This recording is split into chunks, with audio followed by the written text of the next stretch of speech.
नमस्कार, मैं ज्योति श्रीवास्तव। आप देख रहे हैं सी न्यूज भारत। रुक करेंगे बुलेटिन की ओर। इस बुलेटिन में बात होगी रीवा की, जहां जिला आयुष कार्यालय में आयोजित सामूहिक विदाई समारोह हुआ संपन्न। साथ ही चर्चा होगी बालाघाट की, जहां रेत माफियाओं पर कार्यवाही करने में प्रशासन हो रहा नाकाम। और बात होगी बलिया की, जहां बांसडी रोड थाना क्षेत्र में नृत्यकी के साथ डांस को लेकर घराती व बाराती में जमकर हुई मारपीट। इन तमाम खबरों पर होगी विस्तार से चर्चा। खबर रीवा से है, जहां जिला आयुष कार्यालय रीवा में कार्यालय के अधीन विभिन्न औषधालयों में कार्यरत 16 कर्मचारी जो कि विगत 2 वर्षों से सेवानिवृत्त हुए थे, उनकी सामूहिक विदाई का समारोह आयोजित किया गया था। इन 16 कर्मचारियों में विभिन्न संवर्गों के कर्मचारी जैसे कंपाउंडर, दवासाज और महिला स्वास्थ्य कार्यकर्ता थे। कोरोना के चलते इन सभी कर्मचारियों की सेवानिवृत्ति होने पर विदाई समारोह नहीं किया जा सका था, लेकिन इस समारोह के आयोजन में राजपत्रित चिकित्सा अधिकारी संघ के जिलाध्यक्ष डॉक्टर शशिकांत द्विवेदी, राज्य कर्मचारी संघ के जिलाध्यक्ष अरुण मिश्रा और जिला आयुष अधिकारी डॉक्टर शारदा मिश्रा का विशेष सहयोग रहा। कार्यक्रम में मुख्य अतिथि के रूप में जिला आयुष अधिकारी डॉक्टर शारदा मिश्रा उपस्थित रहीं। कार्यक्रम की अध्यक्षता डॉक्टर रामभद्र द्विवेदी, आयुर्वेदिक चिकित्सा अधिकारी ने की। कार्यक्रम की शुरुआत भगवान धन्वंतरी के समक्ष मुख्य अतिथियों द्वारा दीप प्रज्वलित करके की गई। इसके पश्चात सभी 16 कर्मचारी जो कि सेवानिवृत्त हुए थे, उनका पुष्पगुच्छ माल्यार्पण द्वारा स्वागत किया गया। तत्पश्चात उन्हें शॉल और श्रीफल देकर सम्मानित किया गया। कार्यक्रम के अंत में मुख्य अतिथि और अध्यक्ष ने सभी सेवानिवृत्त कर्मचारियों को उनके उज्जवल भविष्य और उत्तम स्वास्थ्य की शुभकामनाएं प्रेषित की। कार्यक्रम में जिले के समस्त औषधालयों के अधिकारी और कर्मचारी उपस्थित रहे। रीवा से सी न्यूज संवाददाता अर्जुन की रिपोर्ट। खबर बालाघाट से है, जहां रेत के अवैध उत्खनन और परिवहन करने वाले रेत माफियाओं पर सख्त कार्रवाई करने की बात संबंधित विभाग द्वारा लगातार कही जाती है, लेकिन रात का अवैध उत्खनन और परिवहन थमने का नाम नहीं ले रहा है। रेत माफिया सरकारी आदेश का किस तरह का मखौल उड़ा रहे हैं, इसकी बानगी बालाघाट जिले के परसवाड़ा तहसील क्षेत्र में आसानी से देखी जा सकती है। परसवाड़ा क्षेत्र में इन दिनों रेत का अवैध कारोबार धड़ल्ले से जारी है। रेत माफिया खुलेआम अपने ट्रैक्टर में भरकर रेत बेच रहे हैं, शासन को लाखों के राजस्व का चूना लगा रहे हैं। परसवाड़ा क्षेत्र के नदी नाले से प्रतिदिन सैकड़ों ट्रॉलियां रेत निकालने का अवैध कारोबार कर रही हैं। रेत माफियाओं के अवैध कारोबार में संबंधित विभाग की संलिप्तता नजर आती है। इसलिए तो रेत माफियाओं द्वारा वन क्षेत्र के नदी नाले से वन विभाग के नाक के नीचे से रेत निकालकर पुलिस थाने के सामने से बेखौफ होकर गुजरते हैं, लेकिन कोई कार्रवाई नहीं होती, जिससे रेत का परिवहन करने में प्रशासन के इन जवाबदारों की साठगांठ होने का संदेह व्यक्त किया जा रहा है। जो है रेत की गाड़ी जो आती है, ट्रैक्टर है, वो क्या है आपके तहसील कार्यालय, एसडीएम कार्यालय के सामने से सराटे से निकलती हैं, फिर भी आपके द्वारा किसी प्रकार कार्रवाई नहीं की जाती। क्या कहना चाहिए सर? देखिए, हमारे संज्ञान में जो भी आता है उसकी कार्रवाई के लिए हम तत्पर रहते हैं, क्योंकि अभी तक ऐसी स्थिति किसी के द्वारा जानकारी नहीं दी गई। आपके द्वारा सर्वप्रथम बताया गया है, तो जैसे ही संज्ञान में आएगा तत्काल कार्रवाई की जाएगी। इस संबंध में अभी जानकारी प्राप्त होने पर मैं वरिष्ठ अधिकारी से बात करके उन पर कार्रवाई करते हैं और तहसीलदार मैडम और उनसे भी जानकारी लेंगे इस संबंध में, और जो भी अगर अवैध रेत का उत्खनन हो रहा है और हमारे क्षेत्र के हो रहा है, उस पर निश्चित रूप से कार्रवाई की जाएगी। बालाघाट से सी न्यूज संवाददाता विशाल महानंद की रिपोर्ट। खबर से है, जहां बांसडी रोड थाना क्षेत्र के तिवारी बरहटार गांव में बीती रात आई बारात में देर रात्रि डीजे पर डांस को लेकर के घराती और बाराती में जमकर मारपीट हो गई। बारातियों ने हवाई फायरिंग का भी आरोप लगाया है, जिसमें चाचा भतीजा समेत आधा दर्जन लोग जख्मी हो गए। सूचना मिलते ही बांसडी रोड पुलिस मौके पर पहुंच गई। उधर घरातियों ने पुलिस महकमे के सामने ही दर्जन भर गाड़ियों को क्षतिग्रस्त कर दिया। आसपास के लोगों ने घायल लोगों को जिला अस्पताल पहुंचाया, जहां उनका उपचार कर छोड़ दिया।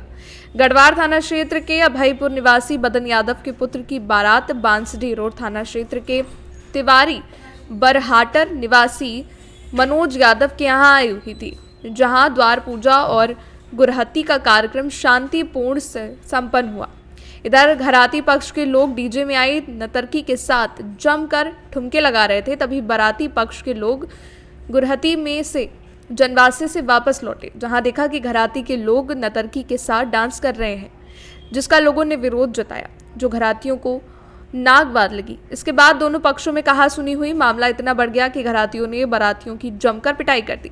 जिसमें गढ़वार थाना क्षेत्र के अभयपुर निवासी धनजी यादव 32 वर्ष, पुत्र स्वर्गीय दद्दन यादव और उनका भतीजा भोलू यादव 16 वर्षीय, पुत्र रामायण यादव सहित आधा दर्जन लोग घायल हो गए। यहां तक कि घरातियों ने बारात में आए दर्जन भर छोटे बड़े वाहनों को क्षतिग्रस्त कर दिया। उधर सूचना मिलते ही बांसडी रोड पुलिस मौके पर पहुंच गई और किसी तरह मामले को शांत कराया। बाराती पक्ष के लोगों ने दोनों घायलों को जिला अस्पताल पहुंचाया। बलिया से सी न्यूज संवाददाता राजू गुप्ता की रिपोर्ट। खबर महाराष्ट्र से है, जहां केंद्रीय पंचायत राज राज्य मंत्री कपिल पाटिल ने 4 मार्च रात 11:50 को विशेष ट्रेन अयोध्या के लिए रवाना होने वाली ट्रेन को हरी झंडी दिखाकर रवाना किया। भिवंडी लोकसभा से 1500 राम भक्तों को लेकर विशेष ट्रेन अयोध्या के लिए रवाना हुई। इस दौरान मंत्री कपिल पाटिल ने प्रतिक्रिया दी है कि मुगलों द्वारा तोड़े गए मंदिरों का प्रधानमंत्री नरेंद्र मोदी पुनर्निर्माण कराकर देश में एक नया अध्याय रच रहे हैं। रात 12 बजे के बाद केंद्रीय पंचायत राज राज्य मंत्री कपिल पाटिल का 5 मार्च को जन्मदिन अनोखे अंदाज में मनाया गया। राम भक्तों को लेकर अयोध्या जाने वाली विशेष ट्रेन के कल्याण स्टेशन से रवाना होने के बाद प्लेटफॉर्म नंबर 6 पर कार्यकर्ताओं ने केक काटकर कपिल पाटिल का जन्मदिन मनाया। इस पर बोलते हुए पाटिल ने कहा कि शायद भगवान श्री राम के मन में ये बात थी कि आप यहां से जा रहे कार्यकर्ताओं के साथ मुझे भी अपनी भावनाएं बताएं। कपिल पाटिल ने आगामी चुनाव में जीत का भरोसा जताते हुए कहा कि हम इन कार्यकर्ताओं के माध्यम से आप तक अपना आशीर्वाद पहुंचाएंगे। मौके पर वरिष्ठ भाजपा नेता जगन्नाथ पाटिल, जिलाध्यक्ष नरेंद्र सूर्यवंशी, कल्याण पश्चिम शहर अध्यक्ष वरुण पाटिल, भाजपा सर चिटनीस कल्याण शहर भगवान म्हात्रे सहित कई पदाधिकारी और कार्यकर्ता बड़ी संख्या में उपस्थित थे। आता ही वाढदिवसाची रिटर्न गिफ्ट एक दिवस आधी त्यांना दिली असं समजा, असं काही पूर्वनियोजित नव्हतं। प्रदेश कार्यालयाकडनं ज्या तारखा आल्या त्या तारखा आपोआपच ही 4 तारीख आली। ठरवून केलं असतं तर 5 तारीख केली असती। नियोजन काय असणार आहे? कसं नियोजन असणार आहे? इथून ही सगळी मंडळी अयोध्येला उद्या रात्री पोहोचेल, परवा त्यांचं दर्शन होईल। माझा प्रयत्न आहे परवा 6 तारखेला त्यांच्यासोबत तिथं जाऊन दर्शन करण्याचा। आता माझ्या प्रयत्नाला रामजींच्या आशीर्वादाने निश्चितपणे यश येईल असं मला वाटतं। साहेब, एक वेगळा प्रश्न आहे, नुकतीच 195 उमेदवारांची यादी जाहीर झाली, त्यामध्ये महाराष्ट्रातील कोणीच एकही उमेदवार नाही।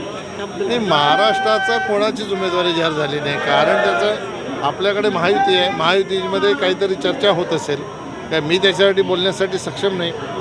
राष्ट्रीय कार्यालयाच्या माध्यमातून राष्ट्रीय अध्यक्ष निर्णय करत असतात आणि स्थानिक पातळीवर राज्याच्या पातळीवर प्रदेशाचे अध्यक्ष याचा निर्णय करत असतात। त्याच्यामुळे उचित वेळ आली की महाराष्ट्राची यादी जाहीर होईल। मुंबई से सी न्यूज संवाददाता अब्दुल शेख की रिपोर्ट। खबर रायबरेली से है, जहां खेत गई बुजुर्ग महिला, मधुमक्खियों ने बोला हमला। मधुमक्खियों के हमले में बुजुर्ग महिला गंभीर रूप से हुई घायल। मामला महाराजगंज कोतवाली क्षेत्र के अंतर्गत टीसा खानापुर गांव का है, जहां गोविंदा पत्नी हीरालाल उम्र 75 वर्ष खेत में गई हुई थी। तभी अचानक मधुमक्खियों के झुंड ने बुजुर्ग महिला पर हमला बोल दिया। मधुमक्खियों के हमले में बुजुर्ग महिला गंभीर रूप से घायल हो गई। स्थानीय लोगों की मदद से घायल महिला को इलाज के लिए नजदीकी स्वास्थ्य केंद्र के लिए भेजा गया, जहां उसकी हालत गंभीर होने पर उसे जिला अस्पताल रायबरेली के लिए रेफर कर दिया गया है, जहां बुजुर्ग महिला की हालत गंभीर बनी हुई है।